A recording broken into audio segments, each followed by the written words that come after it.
Right,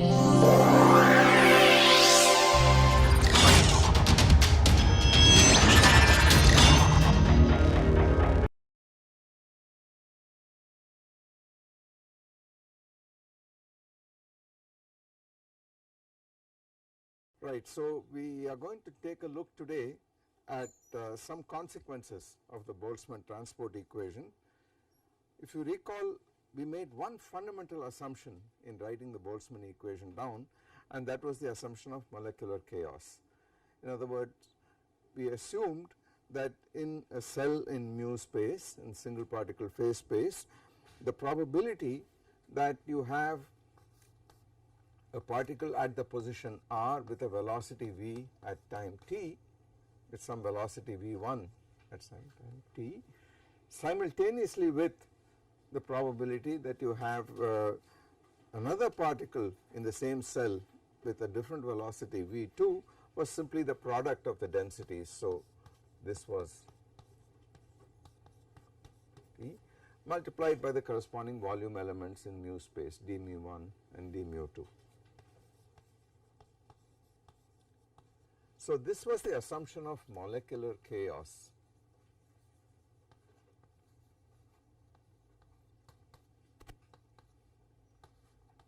Assumption. That together with binary collisions led to the Boltzmann equation, the transport equation. So this plus binary collisions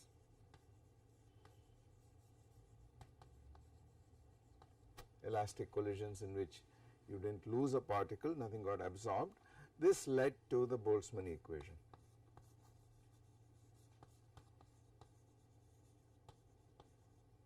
Boltzmann transport equation. In kinetic theory, it is usual to call the Boltzmann equation the Boltzmann transport equation, because as we will see very briefly today, you can extract transport coefficients from the Boltzmann equation, such as the diffusion coefficient, the coefficient of thermal conductivity, electrical conductivity, and so on, viscosity, etc. So they can all be computed for whatever system you are looking at, in this case a dilute gas, from the Boltzmann equation with a very systematic procedure. Okay. The catch was that the Boltzmann equation was a nonlinear integro-differential equation in this function f. So that is what made it practically impossible to solve analytically, and then there is a huge literature which over the last 100 plus years has been devoted to trying to develop systematic approximation procedures for going further and further towards the exact solution of the Boltzmann equation. Okay. Now we are going to look at a very oversimplified version of it today very briefly, but I would like to go over again, since it is so important to the foundations of statistical physics, I would like to go over again some of the key steps that we went through in deriving the Boltzmann equation. I am not going to give the derivation again, I am just going to call attention to what are the features of this equation.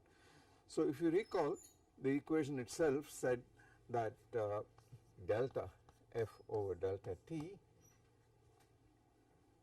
for a particle with velocity v1, say some arbitrary velocity v1. So by f I mean f of r, v1 and t, plus v1 dot del in position space del r times this f, plus if you had an external force of some kind, then that force f over m dot gradient in velocity space on f. This is a differential operator acting on the v dependence of f. This was equal to the famous collision integral, which is delta f over delta t. I use delta f over delta t just to define this collision integral here through this equation here. This has got the dimensions of f divided by time, which is why I call it this, but very often in textbooks you would say it is called the collision integral, that is it, and a separate symbol is used for it altogether. And this collision integral, under the assumption of binary collisions, that was equal to this thing here, was equal to an integral d3 v2 for our scattering geometry, integral d sigma which depended on omega, and now let me explicitly write its dependence also on the relative velocity, the magnitude of the relative velocity u times f, we had a strange notation, f2 prime f1 prime minus f2 f1, the standard notation, where the scattering geometry, just to recall to you once again, was v1 and v2 coming in, the initial states, and then going out with velocities v1 prime and v2 prime, and for instance f2 prime was identically f of r v2 prime t, etc. So the 4 velocities involved in the collision, v1, v2, v3 and OS, and of course this quantity u was mod v2 minus v1, which is also equal to mod v2 prime minus v1 prime. The scattering cross section is dependent on where you are looking with respect to the incident direction v1 and this quantity here u, which is the relative velocity. Okay. So this equation, as we can see here, is a nonlinear integral differential equation for this unknown function f. That is what creates the problem. Okay. Of course, we know that certain quantities are conserved in this collision. We know that the total momentum of the system is conserved. We know that the total energy, kinetic energy, is conserved, and those will have to be put in. We also know that the total particle number is conserved. So no particles are going out anywhere in this gas, they are all in there. So at any given time, if you integrate this f, the normalization was integral d3r, integral d3v, which is what I called d mu in mu space. This multiplied by f of r v t at any given time, this is equal to the number density n, the number of particles per unit volume. Now this f has 2 interchangeable meanings under the assumptions we have made, large numbers and so on. The f multiplied by the volume element in phase space is either the total number of particles in that per unit volume in that space, or it is also the probability that a given particle has the position r in the cell, whatever is concerned, centered at the point r with a velocity v at time t. Okay. These two are interchangeably used. Okay. Now this equation is satisfied by those f's for which for those states of the gas for which the assumption of molecular chaos is valid. It is not saying that this assumption is valid at all times. It is not saying that at all. It is just saying if the gas instantaneously happens to be a state in which this assumption is valid, then the gas obeys the Boltzmann equation. Okay? And we found out that Boltzmann introduced, and he proved this necessary and sufficient condition for equilibrium by a very ingenious argument. He introduced the h function, and we discovered that dh over dt was not positive, was either equal to 0 or less than 0 at any given time. What it actually means is that if at some instant of time the gas obeys the Boltzmann equation and obeys therefore the assumption of molecular chaos, then an infinitesimal instant later, so if at time t it obeys the equation, there is molecular chaos, then at t plus epsilon, where epsilon goes to 0 from the positive side, you are guaranteed dh over dt is negative. The instantaneous slope will be negative at that point. That is what you are guaranteed. Okay? You are not guaranteed that the gas by any means satisfies the assumption of molecular chaos at all times. There are fluctuations, of course. Now the h function also tells you something about those fluctuations, so we will discuss that. But before that, let me remind you of what equilibrium meant. What was the meaning of equilibrium? we discovered that equilibrium distribution of course means that this quantity must be 0, there is no explicit time dependence. So that was achieved by saying that if f of r v2 prime, so let me write it out, if this quantity v2 and it is an equilibrium distribution, so the time derivative is 0, that means this whole thing on the right hand side, if it is independent of r or even if it is dependent on it, even if there is an external force, we do not care, it put a specific condition on when the gas is in equilibrium, and the condition was that in the state of thermal equilibrium the distribution was such that this bracket vanished identically. Okay. So essentially we had a statement that F2 prime, F1 prime was equal to F1, F2, F2, F1, does not matter what order we put it in, okay, where 1, 2 and 1 prime, 2 prime are related by this scattering geometry in this fashion. Okay. Now what does it remind you of? This thing, if you like, for the 2 particle system is like an initial state, that is like a final state. So it is really saying that if you give me a V1, then all those V2s such that this condition is satisfied on this side, the a priori probability of having V1 is represented by F1. This is what causes the transition to the final state because it comes and scatters. And on the right hand side, this would have been the a priori probability, and that is the scattering, what causes the scattering. So it is very reminiscent of what is happening in the theory of Markov processes, where you have the assumption of detail balance in a Markov chain. So if you recall, when you write a master equation for a Markov chain, if you have states which are labeled by I, j, k, etc., in a Markov chain,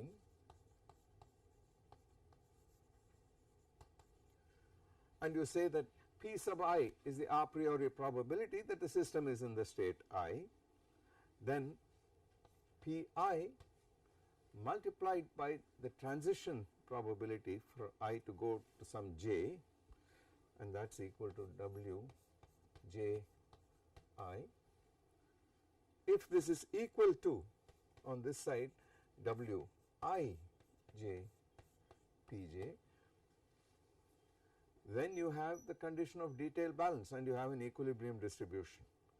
Of course, this is a sufficient condition for you to have an equilibrium distribution, because the Markov master equation says dP over dt, if I write all these p's as a column vector, is given on the right hand side by some capital W, some matrix, transition matrix times P, and the elements of it are given by these transition rates.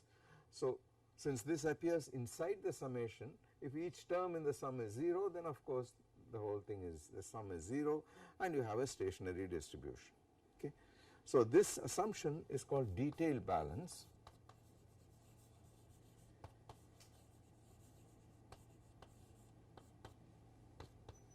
Because each pair of states satisfies this condition here. There is no reason why that should be the case for equilibrium. But if it is so, then the state, then you have an equilibrium distribution. So that is what is happening here. This is like a detail balance condition. And now in this situation, in this physical system, this dilute gas, what the Boltzmann equation, what Boltzmann's proof of necessary and sufficient condition for equilibrium being this says is that you automatically have detail balance, that as t tends to infinity, any distribution you start with will tend to a unique equilibrium distribution which satisfies this detail balance condition. But there is no Markov chain. There is no Markov chain here, there is no such thing here, but it is detail balance all the same. So it says, so it's what it's telling us, of course, is that why did this come about, where did these factors come from? They came from the scattering process. So as long as the scattering is time reversal invariant, as long as the dynamics is time reversal invariant, you are going to have this situation always. So that is really what it is telling us, saying something about time reversal, that it is a time reversal invariant system for these binary and of course the binary collision assumption. So if you recall, how did what did Boltzmann do to prove a necessary and sufficient condition? Well, we went through this proof. We said first of all, if this distribution in equilibrium is independent, if there is no external force, this part is 0, it's uniform distribution, this part is 0, and then the fact that you have an equilibrium distribution means that this must vanish, and that vanishes implies that this integral must vanish here, and a sufficient condition for the integral to vanish is for the integrand to vanish. That was the first part of the proof. The second part of the proof showed that it was also necessary by saying that what appears in the H function was the Boltzmann H function. By the way, the H is not the Hamiltonian, it's closely related to the entropy. Boltzmann actually used the letter E and then later on somebody else changed it to H, so it should not be confused with the Hamiltonian.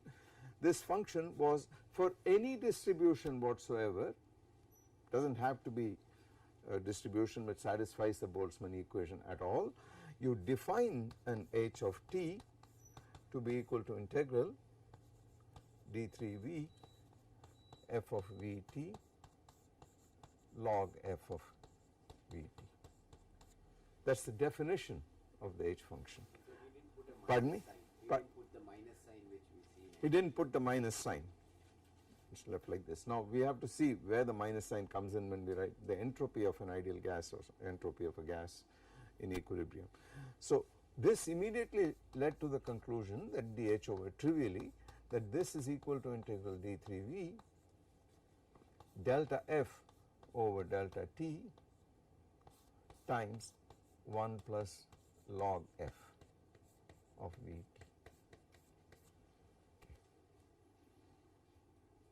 And now the statement was that if this vanishes, if you have an equilibrium distribution, there is no time dependence, then this vanishes, okay.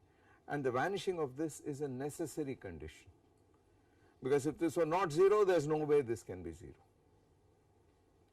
it have to be finite clearly. So the necessary condition for an equilibrium distribution is that this should vanish. And if you now put in for delta f over delta t, if you put in this whole thing here, then using the inequality about y minus x log x over y is always negative, non-positive, we discovered that you had to have this condition, the detail balance condition for an equilibrium. So it was necessary and sufficient in that case. So that much was the argument, okay. So the part that is ingenious was the fact that Boltzmann used the invariances of this object, that if you interchange V1 and V2 after you integrate over V1, if you interchange V1, V2, nothing happens. If you interchange, this does not change at all. If you interchange the initial and final states, nothing happens except a change of sign here.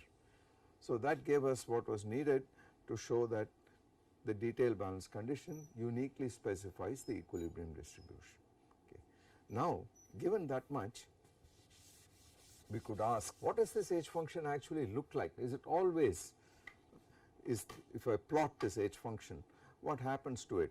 After all, the system, even if it is momentarily in equilibrium, in other words, even if the distribution is, let me call that F equilibrium of V, the equilibrium time independent distribution, which satisfies the detail balance condition. If you say that this system is momentarily in this state, it does not remain so, because collisions knock it out of that state instantaneously practically, right. So the system is always getting knocked out of equilibrium, but it is being restored. The equilibrium is, in some sense, overall there is an equilibrium, right. So this is how statistical mechanics, the same molecular fluctuations or collisions that knock you out momentarily out of a state of equilibrium also help to restore this equilibrium. There are connections between fluctuation and dissipation which help you to restore this, right. So there is a interesting proof which tells you that if momentarily the system is, if you plot this H of t versus t and momentarily it is at a value here, then if the system obeys the assumption of molecular chaos. If f of v comma t at this instant of time satisfies the assumption of molecular chaos, then you are guaranteed that the h function will decrease. The local slope will be negative. That is all you are guaranteed. Okay. But there is an interesting argument due to Francis' law which also says that when the system is in this state, molecular chaos assumption is valid in this state, momentarily it comes down, right. But the argument is that if you now reverse all the velocities in this state at this point, you are still in a state of molecular chaos, nothing changes. That has something to do with correlation between pairs of particles, and that is independent of whether the particles have positive velocities or negative or whatever, have velocities completely reversed or not, it does not matter. But then it also implies for that gas too, with all the velocities reversed, you still have this negative slope. But the future of that reversed gas is the past of the present gas. So that in a few lines you can show that at this point, if in the next instant you were going to have molecular chaos, the slope would have had to be positive. Okay. There is a delicate argument here. It involves actually implementing the time reversal operation, but in loose words what it means is exactly what I said, that if you are in a state of molecular chaos at any instant of time, then at that instant of time the h function is at a local peak, but the function itself is fluctuating. So it is going zigzag zigzag in this fashion. What you are guaranteed, and there is nothing which says that this function must have a continuous slope, does not say that at all. So the slope can and does jump discontinuously, although the function is continuous. All it says is these points at local peaks you have molecular chaos at these points. It does not even say that all local peaks must be states of molecular chaos. It only says if you have a state of molecular chaos, you have to be at a local peak. That is all it says. Okay. But there are fluctuations about it, and what statistical mechanics does is precisely to calculate what these fluctuations do at this point. Now the other point is, suppose you are in a rare state, you prepare the system in a rare state, it will relax back to this state, and what it will do is, if you are in a state like this which is far away and h is itself actually fluctuating like this, but then it finds itself there, then it will come down, it will relax back and go back, but it will do so in this fashion. And it will fluctuate back into this little range in which the system is approximately got an equilibrium distribution, differs from it infinitesimally, but there are always local fluctuations. Okay. So it is not that the system is always in a state of thermal equilibrium, even if you are in thermal equilibrium on the average. So this h function, the Boltzmann equation is that solid curve, is a continuous curve there, is the smooth curve here. So it is giving you something which is an average already, and there are fluctuations about it, and you need these fluctuations. For instance, you know that the sky is blue because of molecular scattering. It is happening because of local density fluctuations. If you did not have those density fluctuations, you won't have the sky colored blue at all. So this scattering, especially during and this becomes very these fluctuations become very pronounced near critical points, which is what we are going to study next, and that is where you get phenomena like critical scattering, critical opalescence, etc. So the scattering can become enormous under those situations. But even in the ordinary atmosphere, the fact that the sky is blue is due to density scattering of light due to density fluctuations. So they are always happening all around you, and you can measure them, there are measurable consequences, etc. But the fact is that equilibrium is a statistical state. It is not as if the system is always in the state. Now the H theorem says a little more also. One could ask, what is the connection between that and thermal equilibrium, entropy in the thermal equilibrium state? Well, when F is equal to F equilibrium, of V. In that state, then this H is equal to minus the entropy divided by, in the units we have used, V times K Boltzmann. We define this F log F without putting in a Boltzmann constant there, but entropy as measured in units of Boltzmann's constant. So this is the relation, and the V, because of the way we define this, our normalization is integral d3 Vf is equal to n, the number density, number per unit volume. So this is what the connection is, and the minus sign, as Suresh pointed out, was because Boltzmann originally defined his H function with F log F. So I hope this kind of tells you what the role of this H function is, because we are now going to go on and see what we can do with this Boltzmann equation, whether we can try to solve it or whether we can try to extract something from it, etc. First, let us look at how constants come out, how various conservation laws come out. You know that in mechanics, in dynamical systems, valid not just in particle mechanics but also in theory of fields as well as quantum mechanics and quantum fields, etc.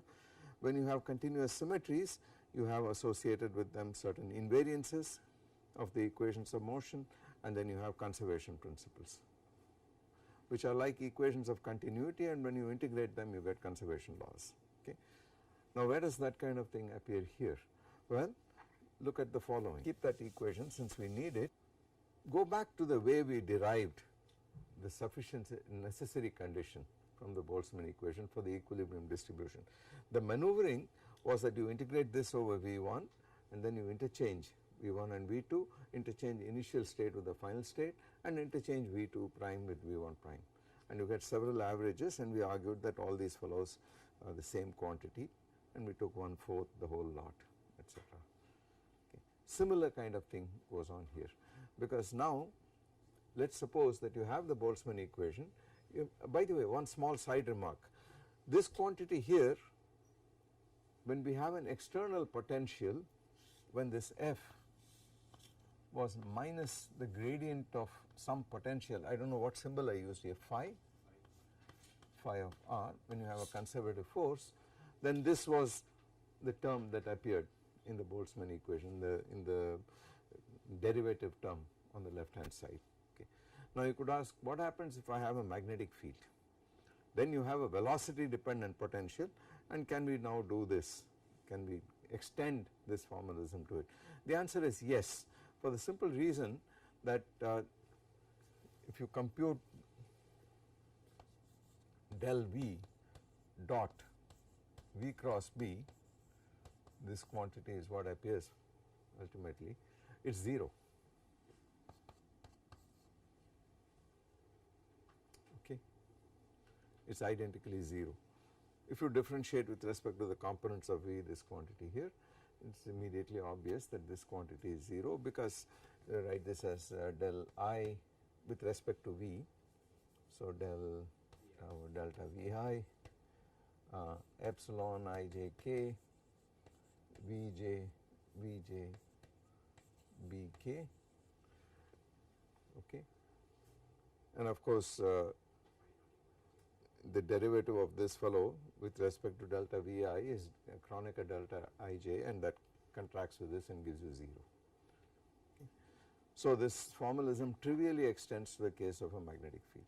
Even though there is a velocity dependent force, it does not matter, you can still write this. Now what we would like to do is to derive,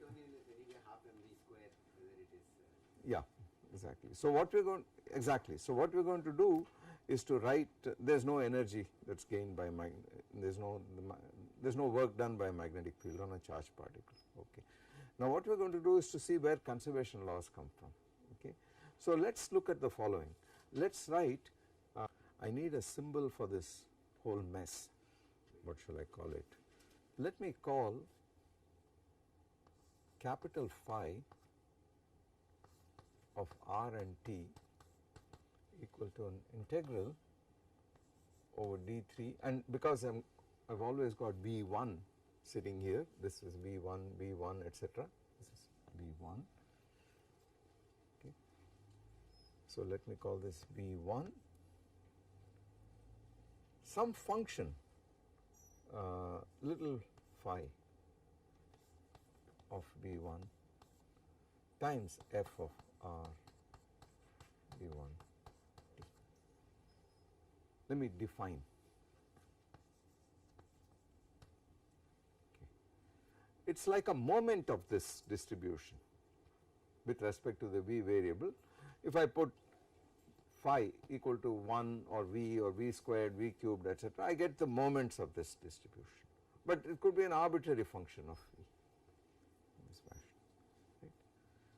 If I plug that in here, multiply both sides by little phi of V1 and integrate over all values of V1, okay, what happens? So, let us do d3 V1 phi of V1 f of r V1 t, this guy here, and the first term is, well, we can write down the first term directly. It is delta over delta t phi of r and t, that is this term here,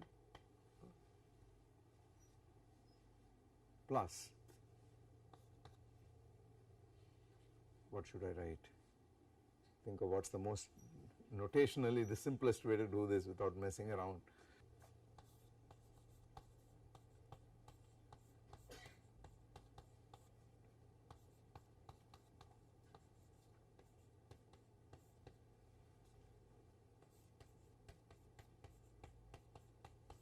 Let's just write it out and see where it gets us.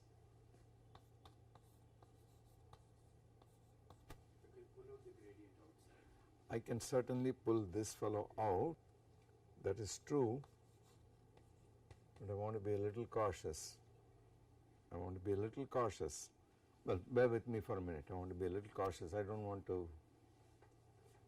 So, phi of V1 out here, and then f over m, assuming this to be a function of r alone, dot gradient V1 f in this fashion, equal to, well, this part is okay, but equal to, on this side we have d3 V1, d3 V2, d sigma, let me just forget about this stuff for a moment, d sigma, and then phi of V1, u, and all the rest of it on this side. Okay. Now, let us come to terms with what is going on here. In the absence of an external force, this is 0, no external force.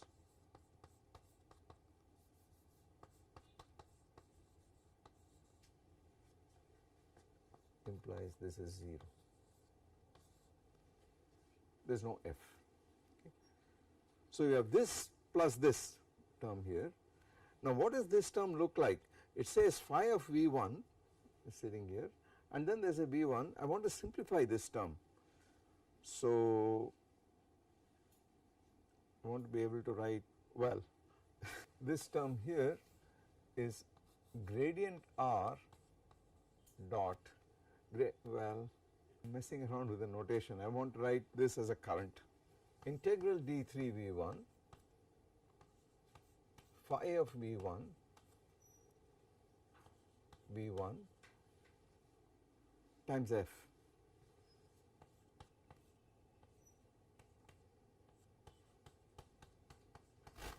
This quantity here is a vector quantity,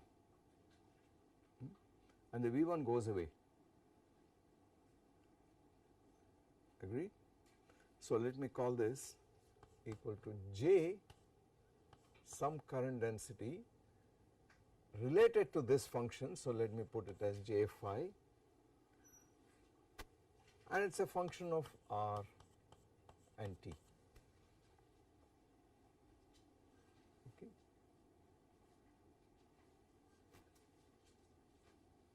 And am I right in calling this del dot J?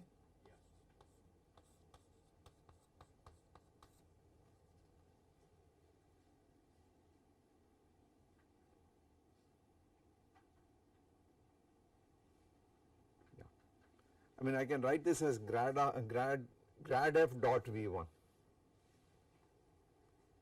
right, and bring the gradient all the way out of the integral.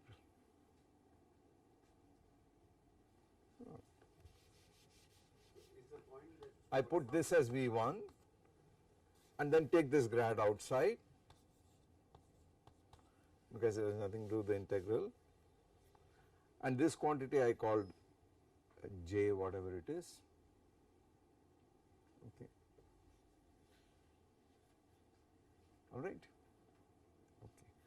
So I am getting an equation which says this plus grad R dot J, which is related to the function phi RT, equal to something on the right hand side. But look at what happens on the right hand side. There is a phi of V1 here, but I know that if I interchange V1 and V2,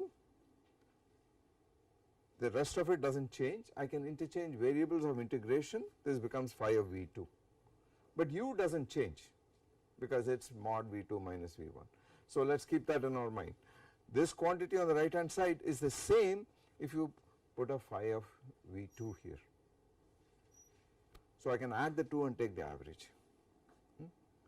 Then I will interchange the initial and final conditions. This fellow is going to become V1 prime, and this is D3 V1 prime V2 prime, but in that process I can now change variables of integration because D3 V1 D3 V2 is equal to D3 V1 prime D3 V2 prime, exactly as we did for the Boltzmann for the H theorem. But this becomes phi of V1 prime, and this term here becomes F2 F1 minus F2 prime F1 prime, so there is a minus sign, and then I interchange V2 prime and V1 prime. So once again I get phi of V2 prime out here with a minus sign. So on the right hand side, this quantity, now we are in good shape, this quantity is equal to an integral 1/4, because I took 4 of these fellows here, 1/4 d3 v1 integral d3 v2 times integral d sigma d sigma, which is a function of this wherever you are, and u times u, that is also sitting there, times f2 prime f1 prime minus f2 f1 times the following: phi of v1 plus phi of v2 minus phi of v1 prime minus phi of v2 prime. Okay. Because all this remained invariant, including this, and this fellow changed sign when I interchanged the initial and final states. I have taken that into account here, and I have added up all 4 ways of writing the right hand side and divided by 4. So this is an exact equation, where this current was defined as d3v or v1, we do not care, phi of v, okay, times f of r, v and t. So this is identically is equal to that.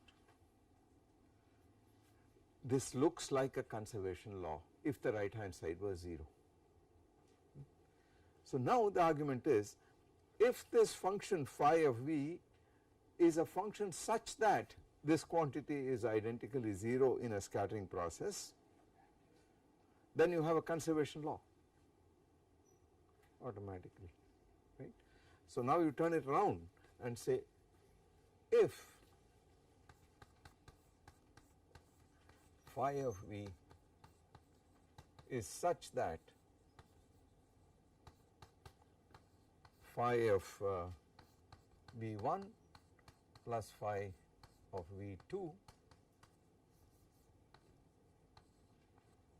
is equal to phi of V1 prime plus phi of V2 prime, then delta capital phi of RT over delta T plus the divergence with respect to R, the usual divergence of J phi of RT equal to 0. That is an equation of continuity.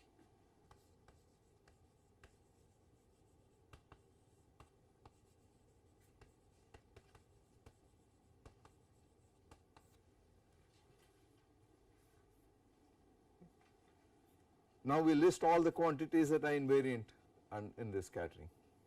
Okay. What is the simplest quantity that you can think of that is unchanged in scattering? Well, phi equal to constant. I mean, if I put phi equal to 1, right, that is a constant, that is a good 1 plus 1 is equal to 1 plus 1, clear, right. So that is certainly a constant of the motion, a trivial constant of the motion. What is it going to conserve? Well, if phi equal to 1,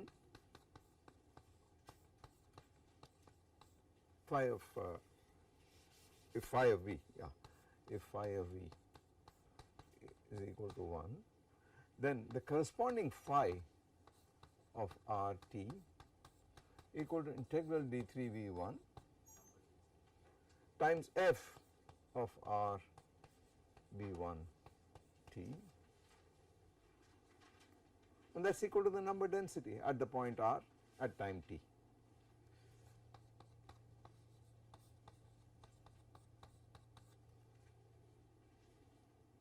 Okay. So our first conservation principle is the conservation of number, of mass, if you like, of matter, right. So this is immediately going to tell us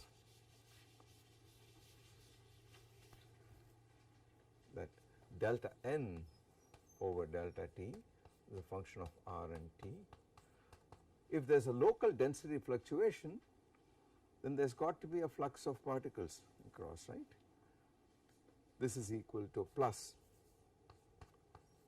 del dot j of RT equal to 0, where this j of RT is equal to, and now all we got to do is to plug in the formula for what this j was.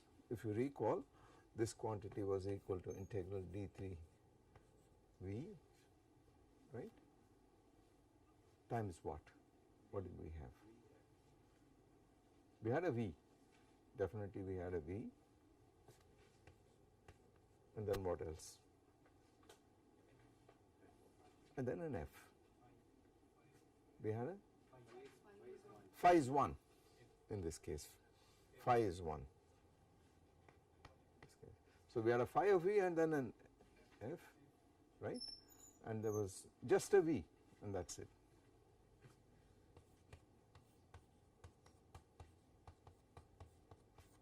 What is this representative of?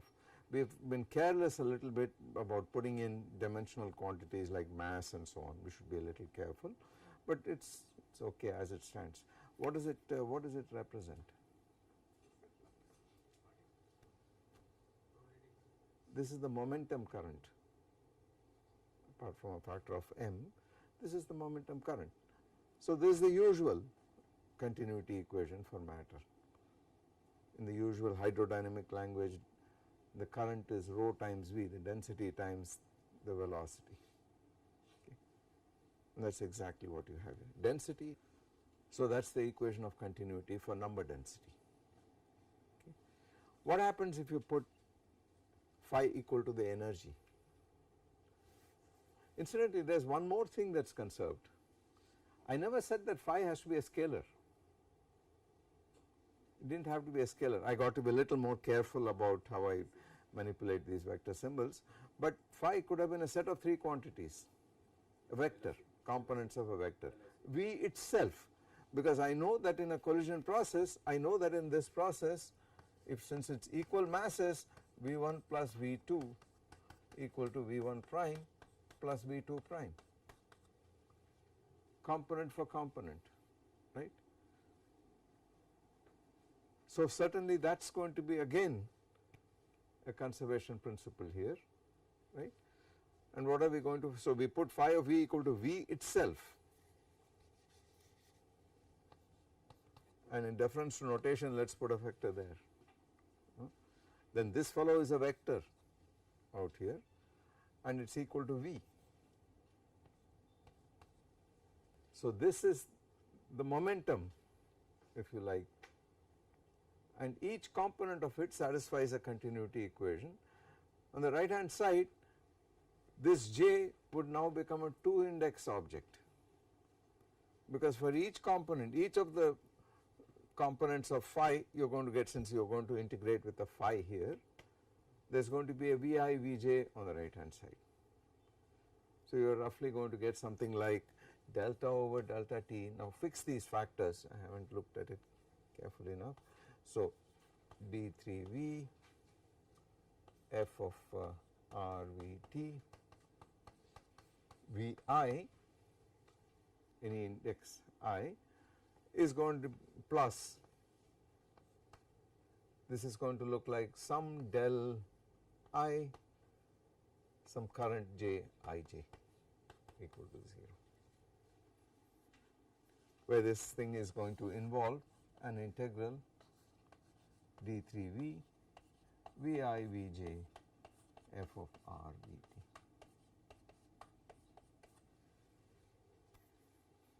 Apart from some factors. This is the kinetic part of the so called stress tensor. Okay. What happens if I put phi of v equal to half mv squared? That is the energy, right. Then there is going to be an energy flux density on this side. So I leave you to write down that equation. So there are basically 5 conservation rules that we can write down immediately. Phi of v equal to 1 for the number, then phi of v equal to v, that gives you 3 more for the momentum current, and then you have for the kinetic energy 1 more. So the choices are phi of v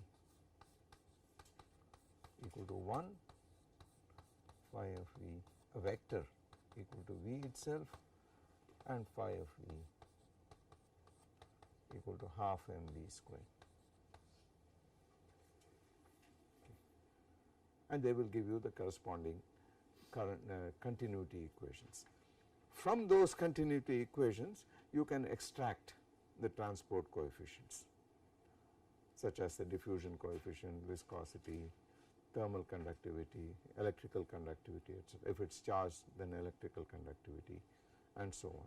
And then you put a magnetic field, you can construct the Hall conductivity, etc.